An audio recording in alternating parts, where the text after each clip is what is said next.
Yeah. I'm glad to be with you. I will talk today about psychological AI.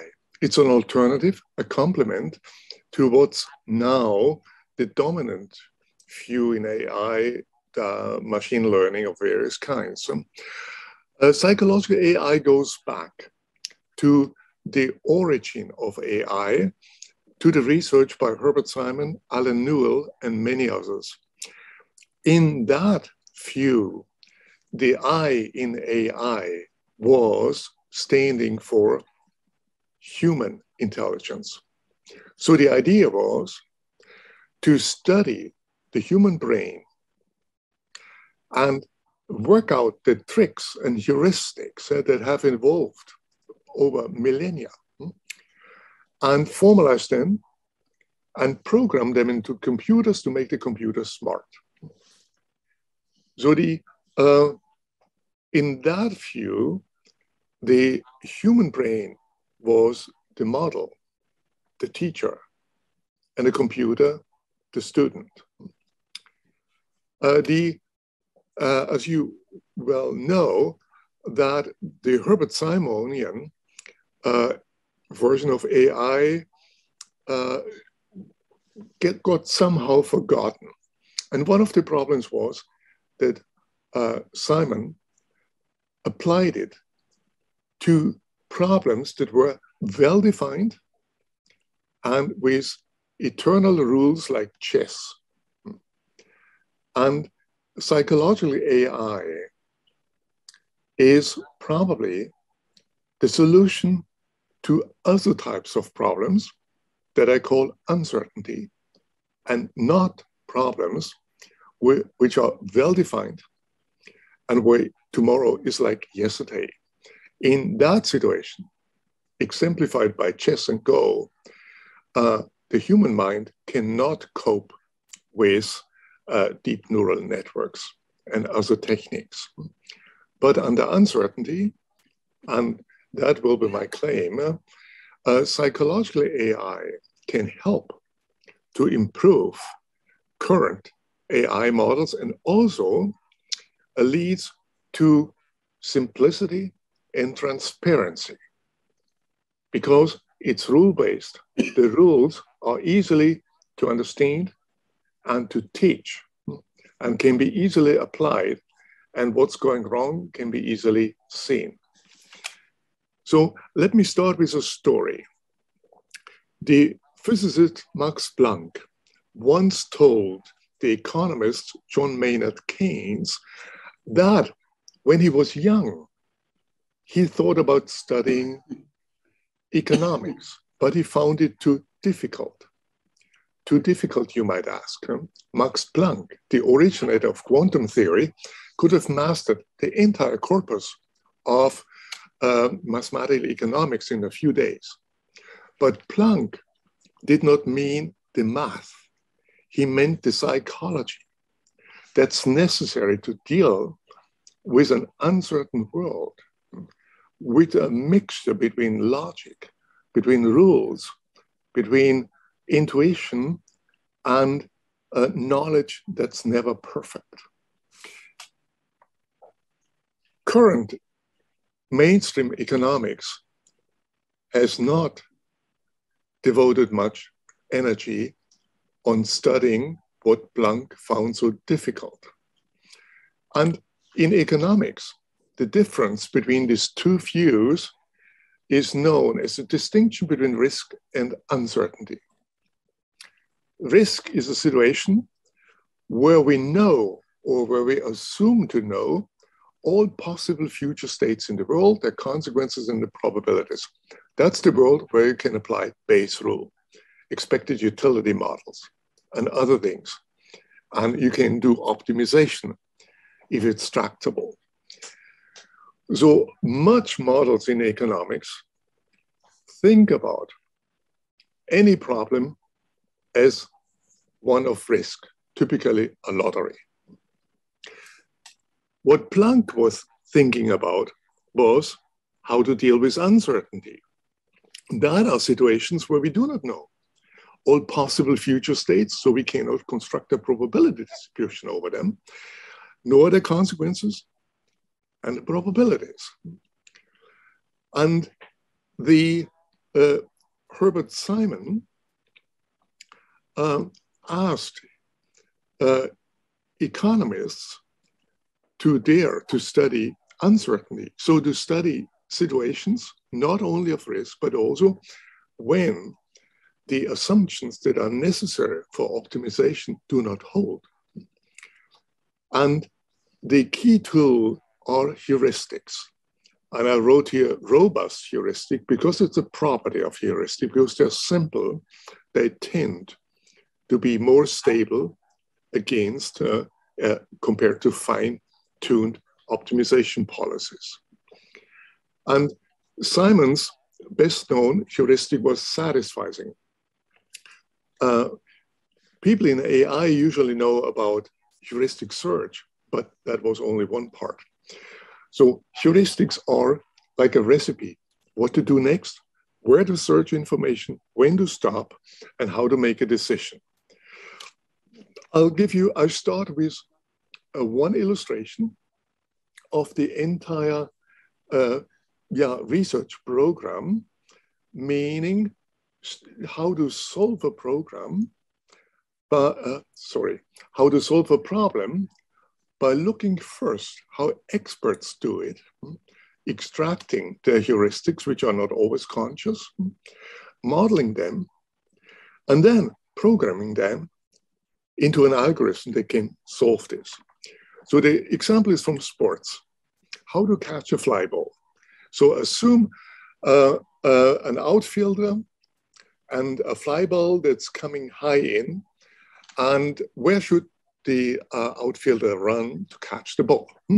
So one version is to assume that he's calculating the trajectory.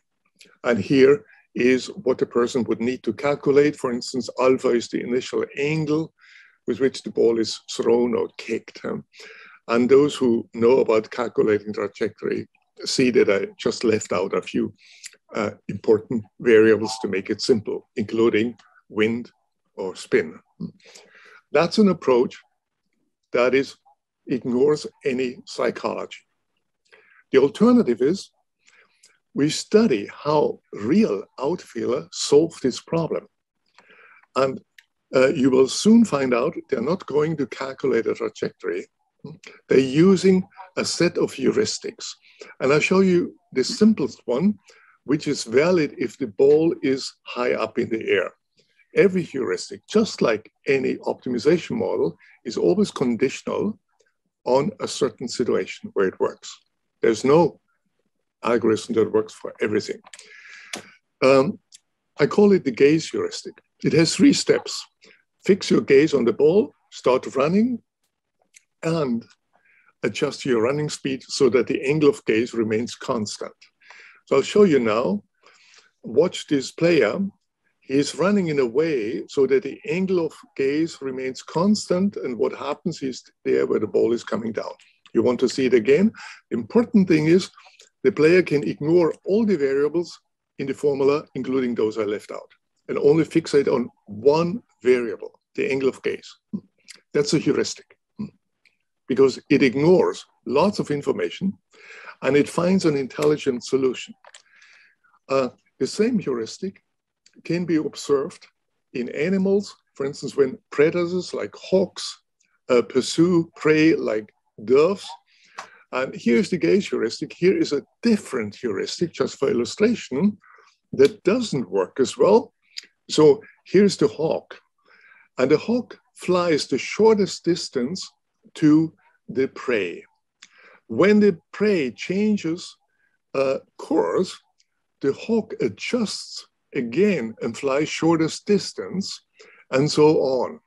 And here it results in a wavering tail hunt. Yeah? Using the gaze heuristic is much more smarter. The hawk is not flying shortest distance to the dove, but estimates an intersection point. So if the dove wouldn't change its course, that would be the X, and registers the angle. And when the prey changes course, the predator also changes course, but in a way so that the angle here, alpha, remains constant, and you see what happens. Any of the heuristic works under certain assumption, and here is a case where the prey has a faster cycling rate. The cycling rate is the time needed to change your course. And if the prey has a faster cycling rates, then the heuristic doesn't help you. It just escapes. But usually predators can speed up their cycling rates, and then it works. So any heuristic can also be used consciously. And this is a famous example of the miracle on the Hudson River. As you know, the plane started in LaGuardia, and then something unexpected happened. A flock of Canada geese collided, and the pilots had to make a decision whether they can reach an airport nearby or not, and have to take the risk ending up in the Hudson River. And the pilots used the same heuristic in order to make this decision. So in that case, it means you fixate through the cockpit windshield the tower of the airport, and if the tower goes up in your windshield, then you won't make it with a sailing plane, and you will hit in before. So that's a general point. Every heuristic can be used unconsciously or consciously. It's the same thing. And there is lots of psychological talk about system 1 and system 2, which allegedly the one uses heuristics, the other one not, and the one is conscious and unconscious. That is not correct. Every heuristic can be used consciously or unconsciously. It's not a feature of heuristics. So that was an illustration about the idea to start with analyzing what experts do and then formalize that. So what I want to talk today about is psychological AI. So the idea to use human heuristics to make computers smart. And that's Herbert Simon's original meaning of AI, where the I refers to human intelligence. That also means to take heuristics seriously in situations of uncertainty as opposed to risk. Simple heuristics can outperform complex strategies in accuracy, and they are usually faster. And I just mentioned, don't be misled by the behavioral economics story about a system 1 and a system 2. All that is only internal and does not model how heuristics work. And in that story, heuristics are always the cause of errors. And system 2 is logic and probability theory. Logic and probability theory is the best thing we have in a world of risk, but not in a world of uncertainty. That is the next point, taking uncertainty seriously. Complex models likely predict well in stable situations like chess and Go, while simple models are likely to predict well in uncertain dynamic situations. And in many situations, we have a mixture of both. So it's a good case to always test. If you're uncertain, you have a complex model, test something simple to see whether that doesn't do better, and vice versa. It's also important for the methodology. Out of population prediction, which is the rule in machine learning, not in economics.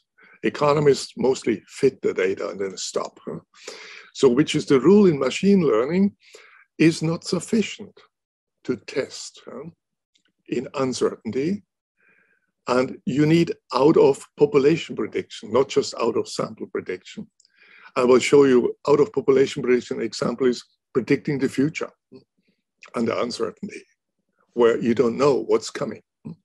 Or in our situation now, COVID-19, we don't really know whether next year will be like last year. And we have, that's uncertainty. And in most situations that we deal with, we have to deal with uncertainty, while out of sampling testing creates a test world and a world where you fit your parameters, which are from the same population. So nothing new can happen. And finally, the value of transparency and simplicity, particularly in a world in which we live, which is more and more populated by black box algorithms. So, and also be aware of non-transparent black box models that cannot be scrutinized by scientific method, which we see more and more in the commercial sector. And simplicity enables transparency. So that's the program. What I'm going to do is I'll show you a few examples illustrating some general principle. First, how would one hire a person? A problem that is currently, it's typically one of uncertainty, and you can't find the optimal solution. Here's an example. What Tesla CEO Elon Musk says about the heuristic he was using when he was still making the hiring decision when Tesla was smaller. He argued he's looking just at one reason, not at academic credentials, not at grades or the name and fame of universities, but does this person possess some exceptional ability? If no, no hire. If yes, hire. In order to find out, he asked the person, tell me about some of the most difficult problems you worked on and how you solved them, and was trying to figure out exactly how the person solved it, because he rightly assumed that if someone solved it, the person can describe the details. Now, this is an instance of a one good reason heuristic. It's extremely simple. And now one can make the heuristics a little bit more complex. And here is how Amazon CEO Jeff Bezos describes how he was making hiring decision. And note, he has three variables. The first one is the same as with Musk. Does this person possess some exceptional ability?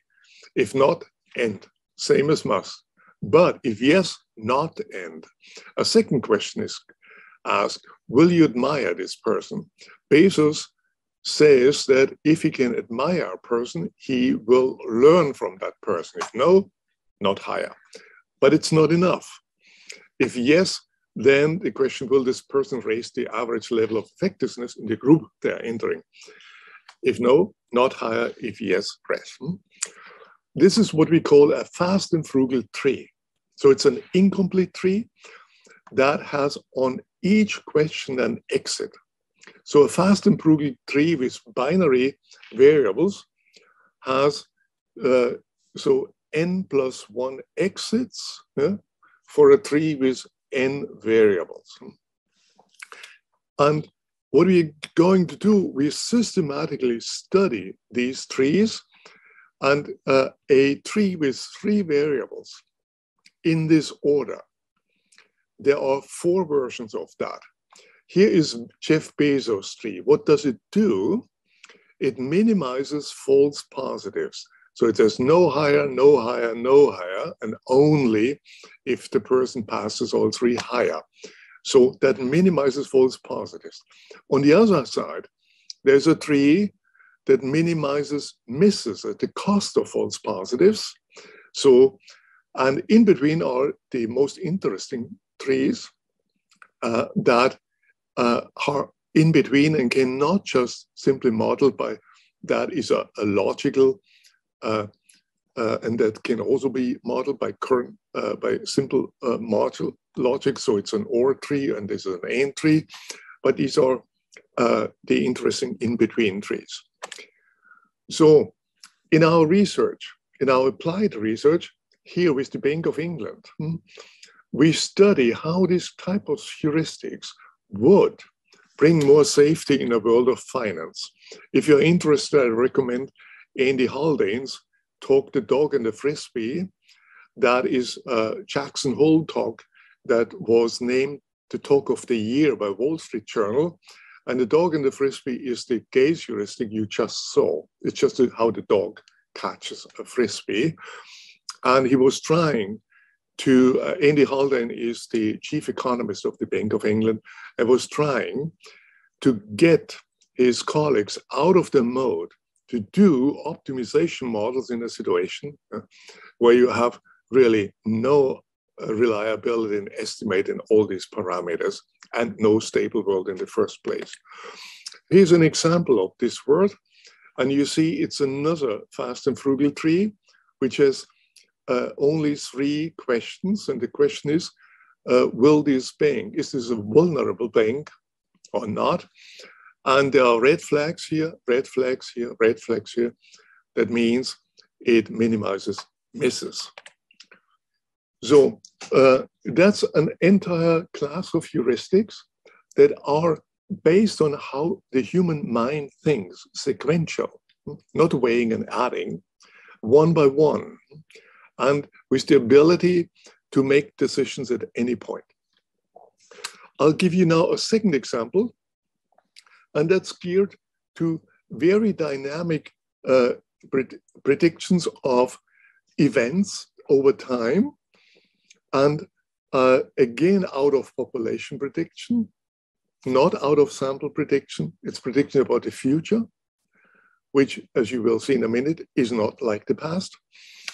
And I use the example of Google's attempt to predict the flu.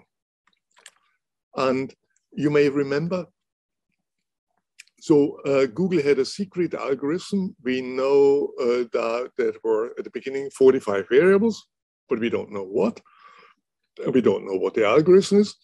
We have been told it's based on an analysis of some 50 million search terms. And based on trying hundreds, millions of models.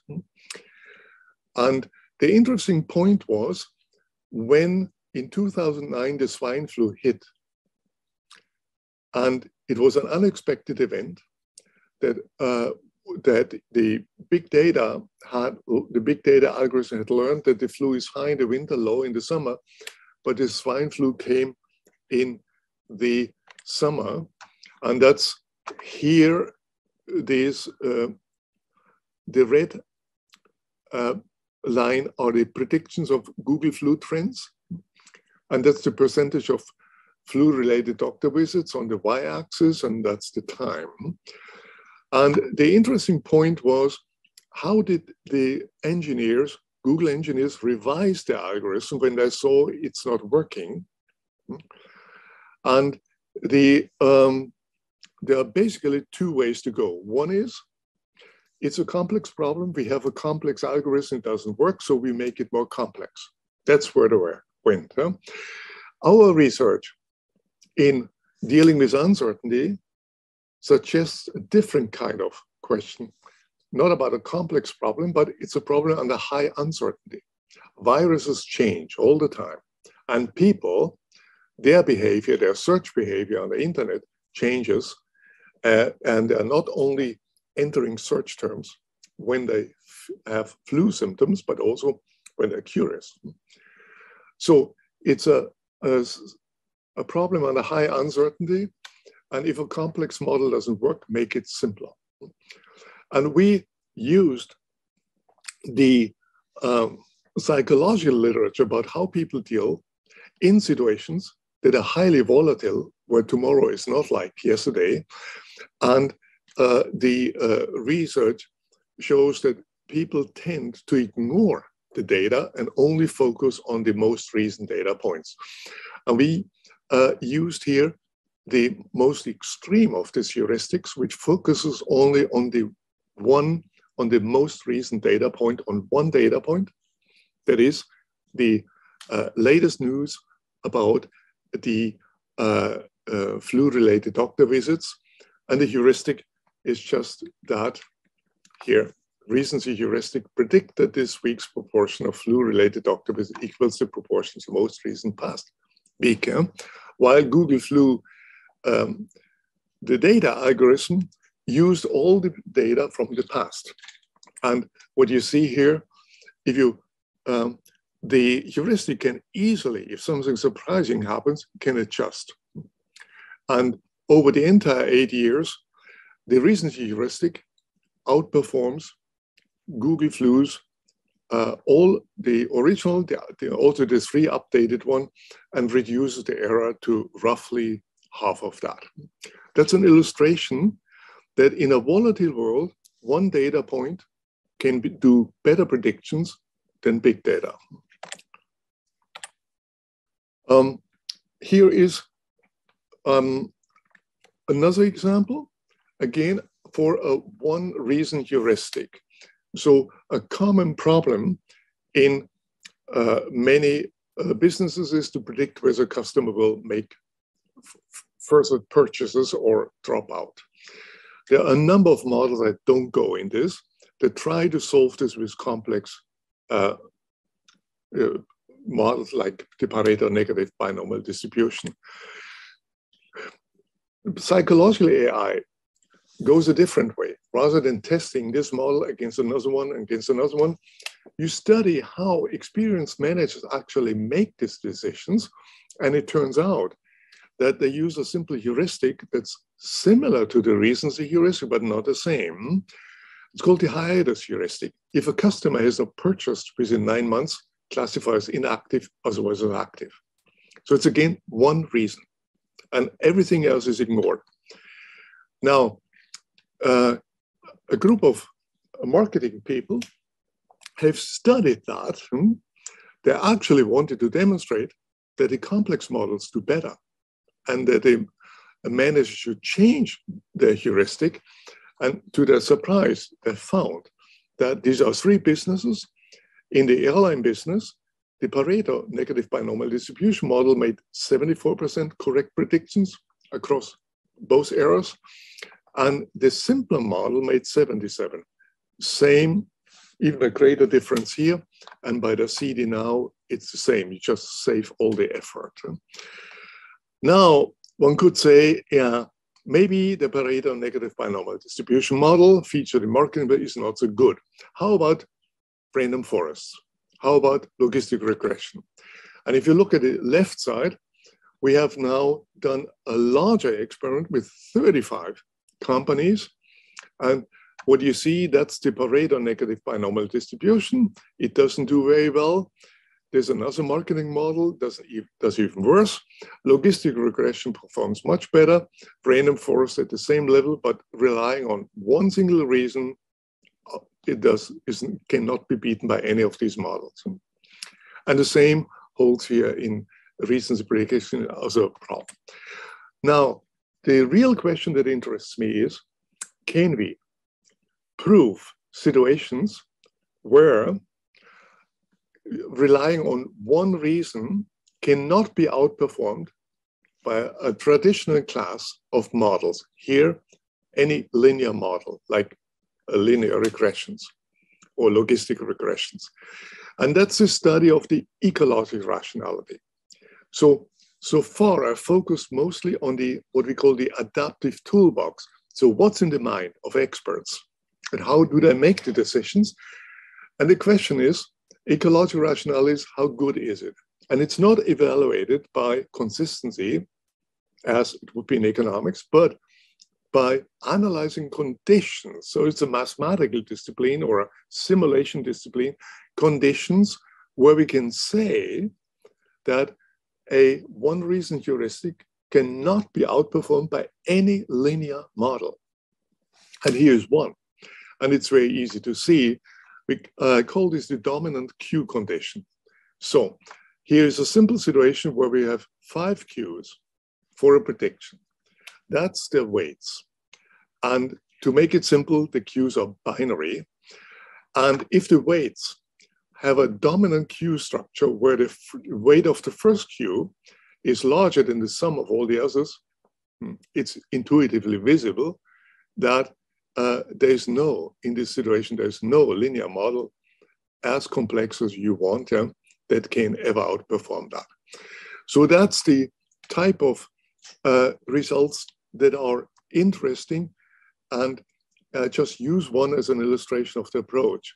So show the condition where a certain heuristic will fail. So for instance, if the weights would be flat, that wouldn't be a good heuristic.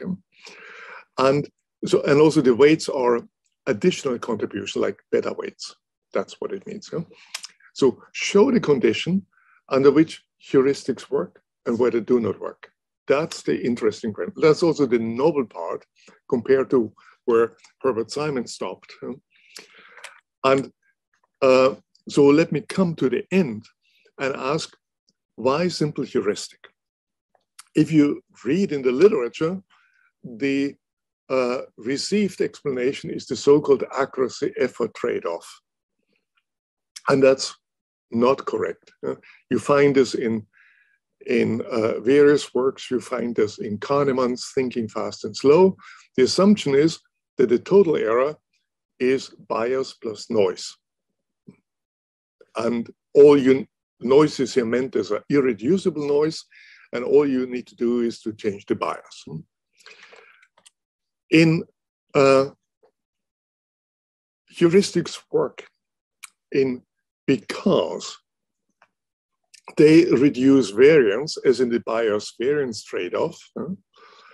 And more interesting, the bias variance trade-off is about situations of out of sample, and even more in out of population predictions, in true prediction about uncertainty where it doesn't, where we do not know how it's going on.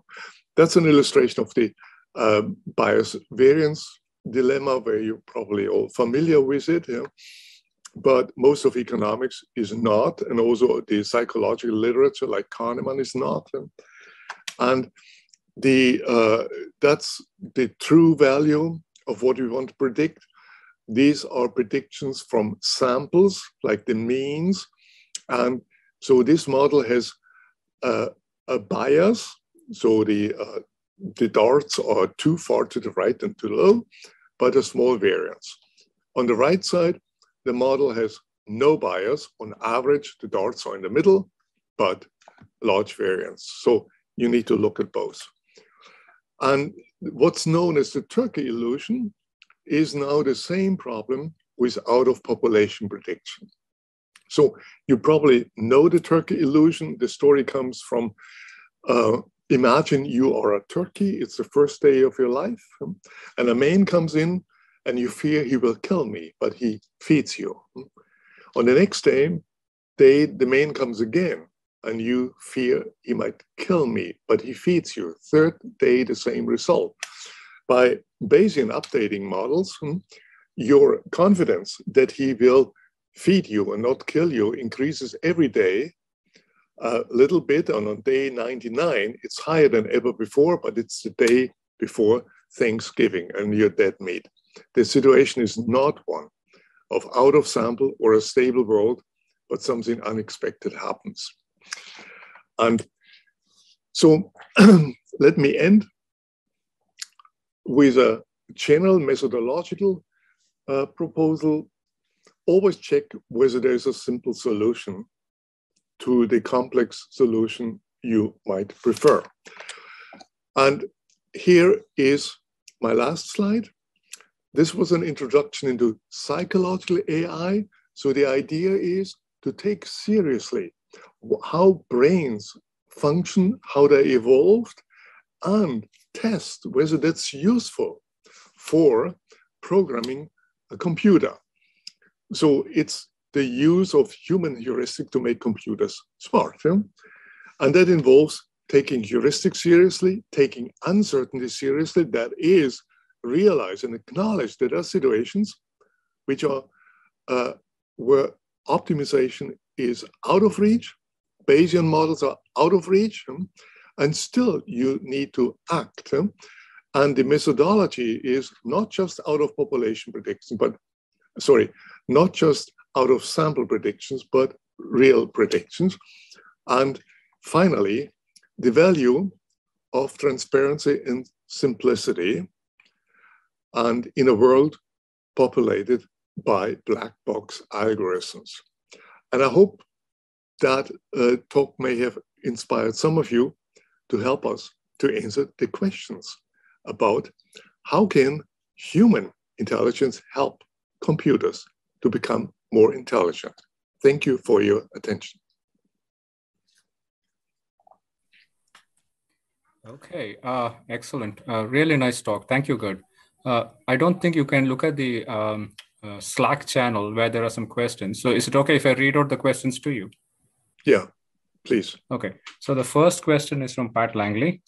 So he basically asks, do you distinguish between heuristic measures, for example, evaluation functions, and heuristic methods, for example, means ends analysis? Yeah, yeah. The first sense, the second part of the sentence says the first sense, that is the heuristic measures, dominates the AI literature, but many heuristics you have studied seem like the latter. Yeah, yeah.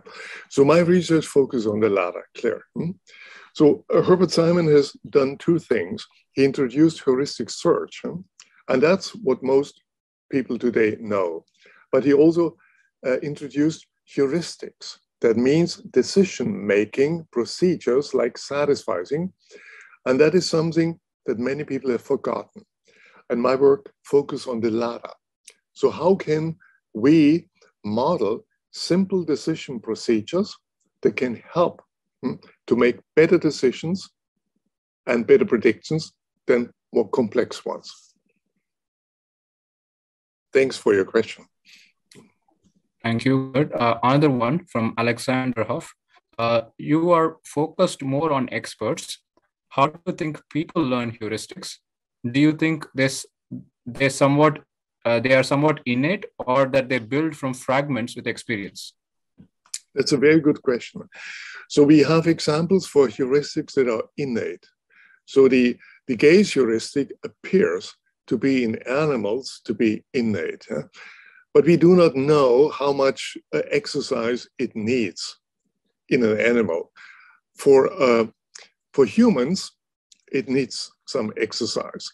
In general, heuristics are learned probably by a mixture between a genetic predisposition. You also need to have the cognitive abilities, like to be able to fix with your eye on a ball, even in a situation with a distracting background. And second, there's individual learning by trial and error. And third, there is teaching. And for instance, in many areas, heuristics are being taught. For instance, in science, in laboratories, where young apprentices learn where to look, where to search, and when it's enough, and go for another problem.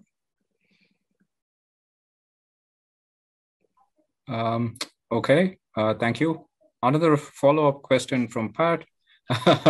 You didn't mention the O word. What do you think about AI's obsession with optimality? Yeah. It's not only AI, it's economics, and it's lots of fields. I'm always surprised that people love this or unconditionally love optimization model. So if you can optimize, wonderful. But most of the problems we have have enough uncertainty, so we can't optimize. And it's something like the turkey illusion. If you want to use these models, for instance, in finance, one of the reasons why we had the financial crisis of 2008 were the mathematical models, which were doing exactly that. Namely, like I described with Turkey, the confidence in the economic stability by many indexes was rising up to shortly before it got down. And what do I think about optimization? I would wish that people would dare to study the ecological rationality of heuristics. It's much more complicated than optimizing. And that's, initially I started with the example of Max Planck. And Max Planck found optimizing simple. But dealing with real economics, that he found too difficult. Max Planck was a personality that didn't like disturbances, that liked stability. And maybe that's one of the explanations why so many young people just like to optimize. In economics, it's pressure. Because if you hand in a heuristic model about how actually decisions are made in a certain economic area to the top 5 journals, you can count with almost certainty it's immediately rejected. So young people have no chance but to confirm and do what the elders tell them.